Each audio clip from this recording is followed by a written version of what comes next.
ABP आनंद एगिए थाके एगिए राखे।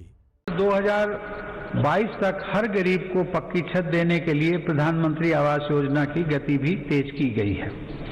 मेरी सरकार द्वारा शुरू की गई स्वामित्व योजना से अब ग्रामीणों को उनकी संपत्ति पर कानूनी हक मिल रहा है।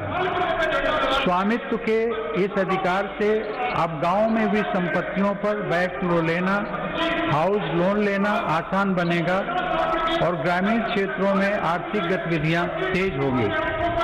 इस योजना का भी विशेष लाभ गांव के छोटे उद्यमियों और कुटीर उद्योगों से जुड़े लोगों तथा छोटे किसानों को होगा। माननीय सदस्यगण, बाबा साहेब आम्बेडकर संविधान के मुख्य शिल्पी होने के साथ साथ हमारे देश में वाटर पॉलिसी को दिशा दिखाने वाले भी थे।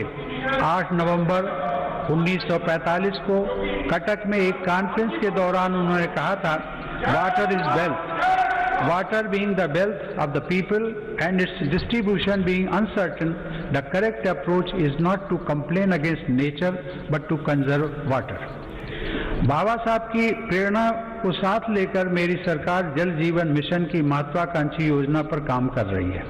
इसके तहत हर घर जल पहुंचाने के साथ ही जल संरक्षण पर भी तेज गति से काम किया जा रहा है। मुझे यह बताते हुए हर्ष है कि इस अभियान के तहत अब तक 3 करोड़ परिवारों को पाइप वाटर सप्लाई से जोड़ा जा चुका है। इस अभियान में अनुसूचित जातियों व जनजातियों के भाई बहनों तथा वंचित वर्गों के अन्य लोगों को प्राथमिकता के आधार पर पानी का कनेक्शन दिया जा रहा है। माननीय सदस्यगण, हमारे गांवों को 21वीं सदी की जरूरतों और इंफ्रास्ट्रक्चर से जोड़ने के लिए मेरी सरकार ने ग्रामीण सड़क नेटवर्क के विस्तार में भी सराहनीय काम किया है। प्रधानमंत्री ग्राम सड़क योजना के अंतर्गत देश के ग्रामीण क्षेत्रों में 6,42,000 किलोमीटर सड़क का निर्माण पूरा कर लिया गया।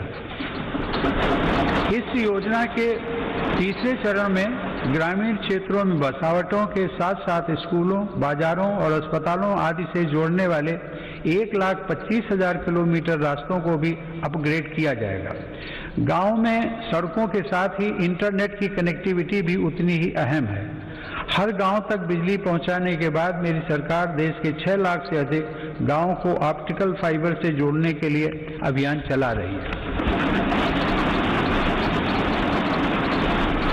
माननीय सदस्यगण, हमारी अर्थव्यवस्था की आधारभूत ताकत हमारे गांवों और छोटे शहरों में फैले हमारे लघु उद्योग, हमारे कुटीर उद्योग MSMEs हैं। भारत को आत्मनिर्भर बनाने का बहुत बड़ा सामर्थ्य हमारे इन लघु उद्योगों के ही पास है। देश के कुल निर्यात में इनकी भागीदारी लगभग 50% की है। आत्मनिर्भर भारत के मिशन में MSMEs की भूमिका को बढ़ाने के लिए भी अनेक कदम उठाए गए हैं। MSMEs की परिभाषा में बदलाव हो, निवेश की सीमा बढ़ाना हो या फिर सरकारी खरीद में वरीयता, अब लघु और कुटीर उद्योगों को विकास के लिए जरूरी प्रोत्साहन मिला है।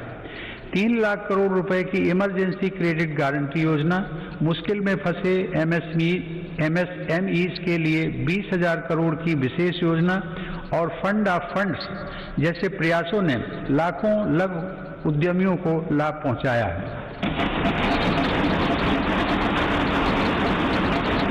जेम पोर्टल से देश के दूर दराज वाले क्षेत्रों के MSMEs को सरकारी खरीद में पारदर्शिता के साथ साथ अधिक भागीदारी भी मिल रही है। मेरी सरकार की यह निरंतर कोशिश है कि उद्यमशीलता का लाभ देश के हर वर्ग को मिले। हुनर हाट और उस्ताद योजना के माध्यम से लाखों शिल्पकारों का कौशल विकास भी किया जा रहा है और उनको रोजगार के अवसर दिए जा रहे हैं। इन लाभार्थियों में आधे से अधिक महिला शिल्पकार हैं। ई-हाट के माध्यम से इन शिल्पकारों को पूरी दुनिया के खरीदारों से जोड़ा जा रहा है।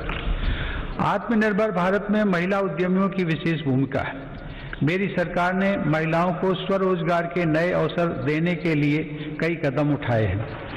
मुद्रा योजना के तहत अब तक 25 करोड़ से ज्यादा ऋण दिए जा चुके हैं, जिसमें से लगभग 70% ऋण महिला उद्यमियों को मिले।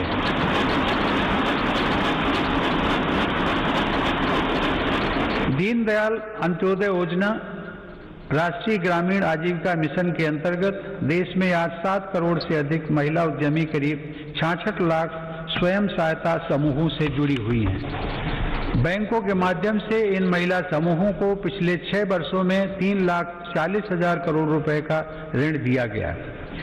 देश के ग्रामीण क्षेत्रों में कार्यरत महिलाओं के स्वास्थ्य को ध्यान में रखते हुए सरकार 1 रुपए में सुविधा सैनिटरी नैपकिन देने की योजना भी चला रही है। सरकार गर्भवती महिलाओं के मुफ्त चेकअप की मुहिम एवं राष्ट्रीय पोषण अभियान चलाकर उन्हें आर्थिक मदद देकर गर्भवती माताओं एवं शिशुओं के स्वास्थ्य की रक्षा के लिए निरंतर प्रयत्नशील है। इसी का परिणाम है कि देश में मातृ मृत्यु दर 2014 में प्रति लाख 130 से कम होकर 113 तक आ गई है। 5 वर्ष से कम आयु के बच्चों की मृत्यु दर भी पहली बार घटकर 36 तक आ गई है, जो वैश्विक दर 39 से कम है। महिलाओं की समान भागीदारी को आवश्यक मानने वाली मेरी सरकार नए नए क्षेत्रों में बहनों बेटियों के लिए नए अवसर बना रही है। भारतीय वायुसेना की फाइटर स्ट्रीम हो, मिलिट्री पुलिस में महिलाओं की नियुक्ति हो या फिर अंडरग्राउंड माइंस में तथा ओपन कास्ट माइंस में महिलाओं को रात्रि में कार्य करने की अनुमति, ये सभी निर्णय पहली बार मेरी सरकार ने ही लिए हैं। महिला सुरक्षा को ध्यान में रखते हुए वन स्टॉप सेंटर, अपराधियों का राष्ट्रीय database, emergency response support system और देश भर में फास्ट ट्रैक कोर्ट पर तेजी से काम किया गया।